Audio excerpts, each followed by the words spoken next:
Para madurar la decisión de compra, el cliente debe recibir una serie de información, procesarla, entenderla, analizarla y determinar si satisface de forma suficiente alguno de sus deseos, de sus intereses o de sus necesidades.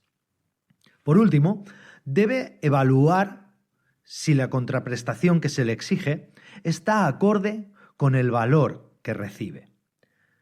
Todo este proceso de maduración requiere un tiempo, aunque a veces el vendedor no dispone de ese tiempo. Bienvenido a Venta Inteligente, el programa donde aprenderás sobre ventas en general y sobre venta científica en particular. Hoy te explicaré cómo desarrollar una correcta estrategia de maduración en modelos de venta de contacto único.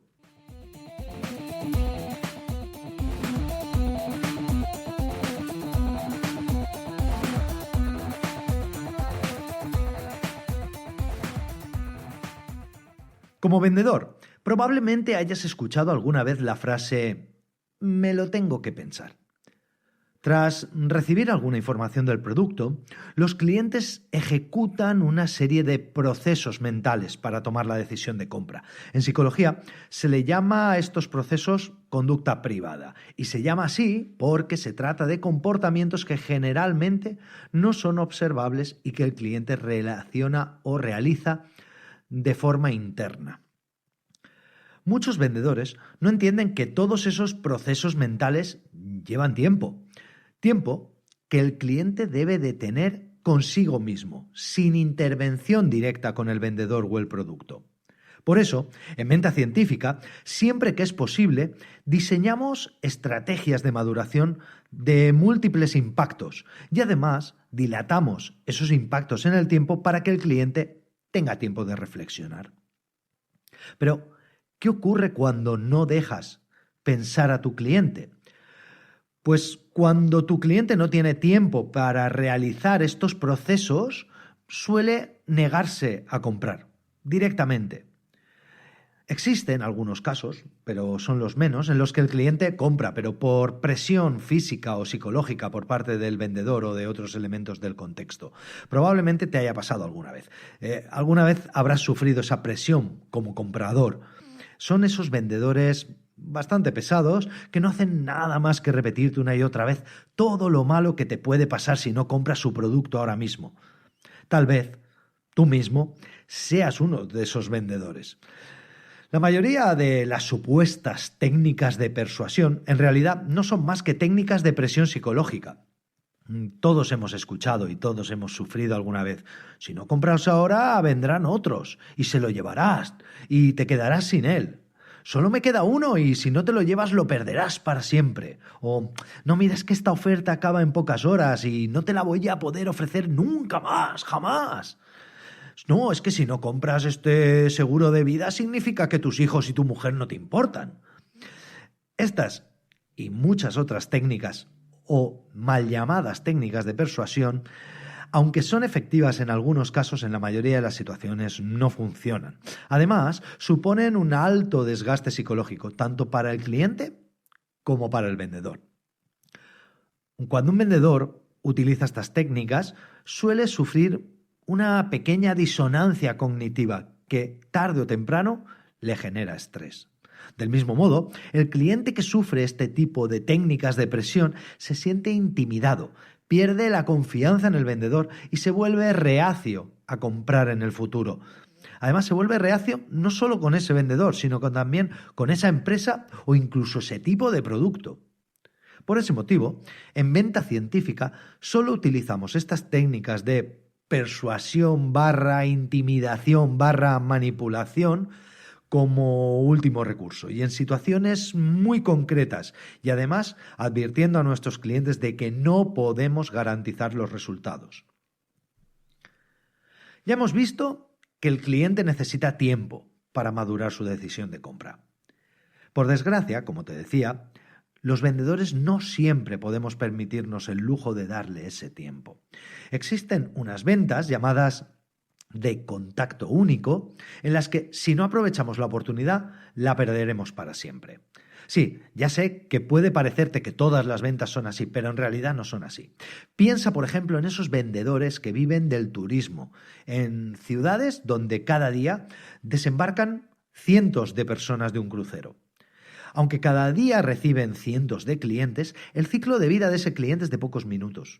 Si cuando salen de la tienda no han tomado la decisión de compra, se subirán de nuevo al barco y habrás perdido tu oportunidad de venderles para siempre. ¿Cómo saber si tu modelo de ventas es de contacto único? Pues en esta situación, en la situación de estas tiendas turísticas, se ve claramente. Ahora, probablemente tú estés pensando ahora, bueno, pero ¿mi venta es de contacto único o no? Pues bien, si tienes algún dato de contacto de tu cliente, un teléfono, un email, una dirección postal, lo siento, tu venta no es de contacto único porque siempre puedes volver a contactar con él. Si tu cliente tiene algún tipo de conexión geográfica o social con tu negocio, tu venta no es de contacto único. ¿Por qué? Pues porque si el cliente vive cerca tuya, hay muchas probabilidades de que tarde o temprano pase por delante de tu tienda o vuelva a entrar a ella. Del mismo modo, si tiene algún tipo de conexión social, pues por ejemplo, que eres una tienda que se dedica a vender algo muy concreto y que todo el mundo en una zona geográfica o en un contexto social saben que tú eres la tienda de referencia para eso, pues tarde o temprano tu cliente se buscará las castañas para intentar pasar a comprarte otra vez, ¿de acuerdo?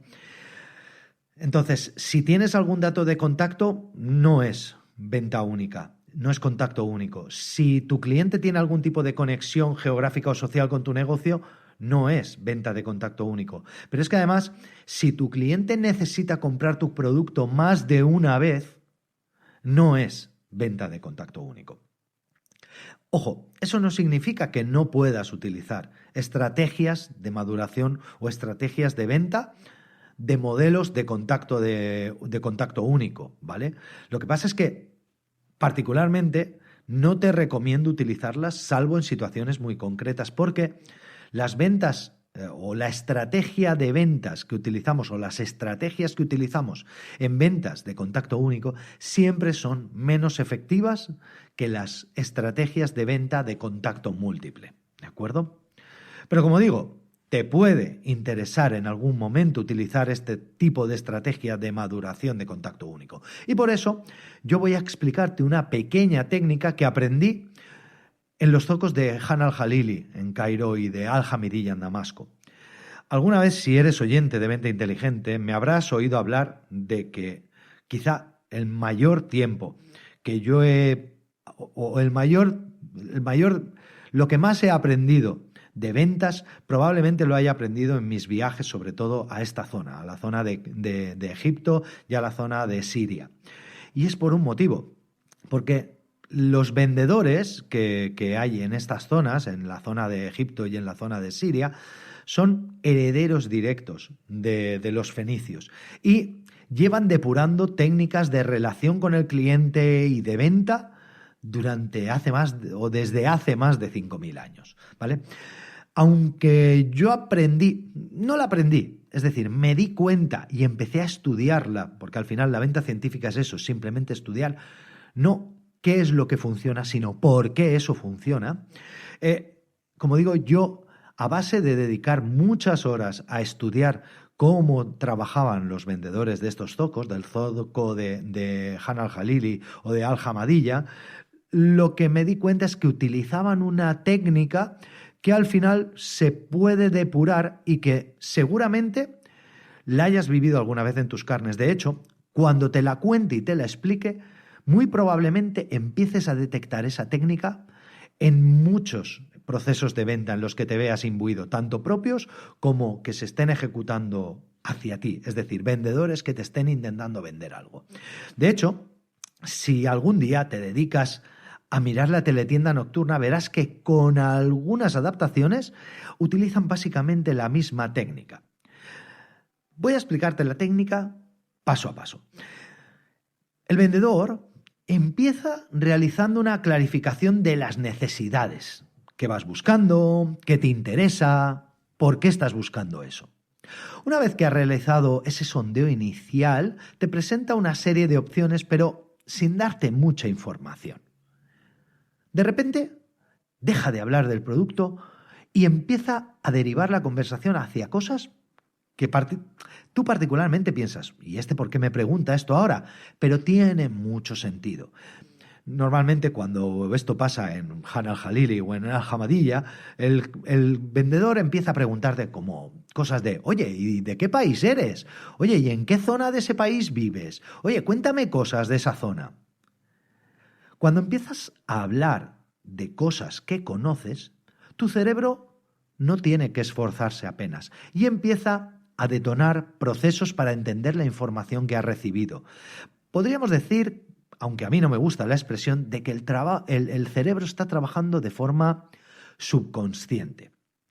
Yo particularmente me gusta más la terminología que el cerebro está funcionando en base a conducta privada, pero bueno, si para ti es más sencillo de entender que funciona de forma subconsciente, pues quédate con esa palabra. La idea es que como tu cerebro no necesita utilizar recursos cognitivos o recursos de procesamiento. Es que tampoco me gusta la palabra proceso, porque al final es un modelo computacional de la mente que odio. Pero, por así decirlo, como tu cerebro no necesita pensar en algo, porque está contando, pues eso, de dónde eres, de qué país, de qué provincia, de qué ciudad, las cosas bonitas que tiene tu ciudad. Es algo que a tu cerebro no le requiere mucha energía. ¿Qué pasa? Que mientras tanto, el cerebro por debajo, esa información que te ha dado el vendedor, está procesándola de forma, como digo, no me gusta la palabra, pero subconsciente. ¿De acuerdo? Al cabo de llevar un rato hablando, el vendedor vuelve a la carga. Y de repente notas como que cambia la conversación y empieza a hablarte de los beneficios del producto, empieza a sincronizarlo con algunas de las necesidades que tú le has planteado, empieza a decirte cosas que te pueden interesar, te va preguntando por si tienes alguna objeción que tenga que aclarar y volvéis a hablar del producto. Recuerda, hemos empezado hablando del producto, haciendo el sondeo, haciendo la clarificación de necesidades. Luego ha pasado un tiempo en el que el vendedor te ha dejado sin hablar del producto, te ha puesto a hablar de otras cosas y luego de repente vuelve a hablar del producto y empieza ya a hablar, pues eso, de beneficios, de la propuesta de valor, de las características concretas. Pero cuando lleváis un rato hablando, ¡pum!, da la vuelta y de repente se vuelve a desmarcar y empieza a preguntarte por cosas que no tienen mucho sentido dentro de la venta. Empieza a decirte, oye, ¿y a ti qué cosas te gustan? ¿Tú eres de algún equipo de fútbol? ¿O te gusta el arte? ¿Te gusta la pintura? Claro, cuando tú empiezas a ver esto desde una forma externa, como me pasaba a mí, es decir, cuando empiezas a verlo desde fuera, te preguntas, ¿y por qué está haciendo eso? Pues básicamente por lo mismo, porque lo que está haciendo el vendedor es permitir que tu cerebro ejecute conductas privadas de reflexión, de análisis y de evaluación mientras hablas de cosas que no le están exigiendo un esfuerzo cognitivo. ¿De acuerdo? Cuando ya ha pasado un tiempo en el que el vendedor ya dice, bueno, pues han pasado unos minutos y tal, vuelve a la carga, esta vez con ofertas, tratando las objeciones o con algún tipo de acelerador de compra, alguna oferta, alguna promoción. La conclusión que podemos sacar de esto es que utilizar estrategias de maduración de modelos de venta de contacto único puede resultarte interesante en algún momento. Por eso es importante que conozcas cómo se usan, cómo se utilizan, en qué fundamentos se sustentan. Particularmente, siempre que sea posible, te recomiendo utilizar técnicas menos invasivas, como la maduración en múltiples contactos. Y además, si puedes incluir cierto tiempo entre esos contactos, mejor que mejor, porque de esa forma el cliente puede analizar la información, evaluar tu producto de una forma tranquila y relajada, ¿de acuerdo? No obstante, y como te digo siempre, si tienes dudas sobre si tu venta es de modelo único, o sea, de contacto único o de contacto múltiple, si tienes dudas sobre cuál es tu modelo de ventas, si tienes dudas sobre cómo implementar este tipo de estrategia de venta de contacto único o de maduración de contacto único, puedes contratar una sesión de consultoría. Nosotros te asesoraremos sobre la mejor estrategia de maduración para tu modelo de venta. Espero que te haya gustado este episodio, te espero en el próximo programa de Venta Inteligente y recuerda, puedes acceder a más contenido sobre ventas entrando en ventainteligente.com o en ventacientífica.com. Hasta el próximo programa.